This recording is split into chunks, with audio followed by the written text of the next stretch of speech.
మిత్రుడు కాదు, పార్టీని నాశనం చేయాలని చూడలేదు. ఇంకోటి బేషరతుగా మద్దతు ఇచ్చాడు అన్నిటికీ. అదే కదా షర్మిల చెప్తున్నా, వీళ్ళు చెప్తున్నటువంటి మాట.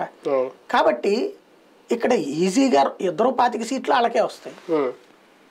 ఇప్పుడు బీజేపీ, తెలుగుదేశం, జనసేన కలిస్తే ఒక 15-20 సీట్లు వస్తాయి అనుకుంటే పొత్తుకు రావాలి వాళ్ళు.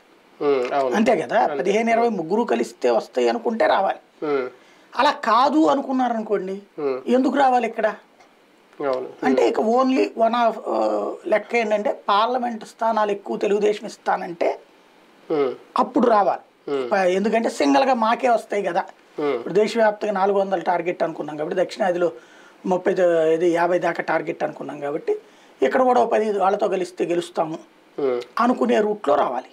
ఈ జాప్యం వల్ల టీడీపీ కంటే లాస్ ఎక్కువ జనసేనకు కలుగుతుంది. ఎందుకంటే ఓ పక్కన ఈయన రాకాదలరా మొదటి పెడితే ఆల్రెడీ 2వ విడత ఇప్పుడు నడిచిపోతుంది. ఆయన ప్రచారం, ఆయన పెట్టుకున్న ఆ సూపర్ 6 ఏదో మహిళా శక్తి, ఆ పథకాలన్నీ వెళ్ళిపోతున్నాయి, ప్రజలకు చెప్పుకుంటున్నాడు ఆయన ప్రచారం. జనసేన అసలు ఏ యాక్టివిటీ లేదు. ఎన్నికల ప్రచారానికి సంబంధించి ఆ వారాహి కూడా పక్కన పెట్టారు, సైలెంట్ అయిపోయారు. ఇప్పుడు ఇంకా నేను ఢిల్లీ వెళ్తాను, తేల్చుకుంటాను ఏదో అని ఇలా చాచారని చెప్తే రోజులు అయితే గడిచిపోతాయి. ఇప్పుడు జనవరి వెళ్ళిపోతే, ఫిబ్రవరి వచ్చేస్తుంది, తర్వాత మార్చి వచ్చేస్తుంది. నష్టం కాదు ఇదంతా? ఇప్పుడు జనం నా వెనకాల ఆల్రెడీ ఉన్నారు కాబట్టి నేను వ్యూహం వేసి గెలిపించుకోవాలనేది ఈయన యాటిట్యూడ్. జనం ఎప్పుడూ ఉన్నారు, కాకపోతే వాళ్ళు ఓట్లు ఇట్లేదనే కదా బాధ. ఆయన ఆలోచన ఎట్లా ఉంటుందంటే, పవన్ కళ్యాణ్ది మనం జనంలోకి వెళ్ళి వాళ్ళు కూర్చున్నంత మాత్రం కొత్తగా వచ్చేదేం లేదు. ఆల్రెడీ మనకు ఒక ఫిక్స్ అయిపోయింది, జగన్ దించేయాలని జనం అనుకుంటున్నారు. ఇంకా ఓన్లీ ఇది ఒకటి సెటరేట్ చేస్తే చాలు, అయ్యే ఉంది, రేపు పొద్దున 10 రోజులు తిరిగితే చాలు అనేటువంటి రూట్లో ఆయన ఉన్నాడు.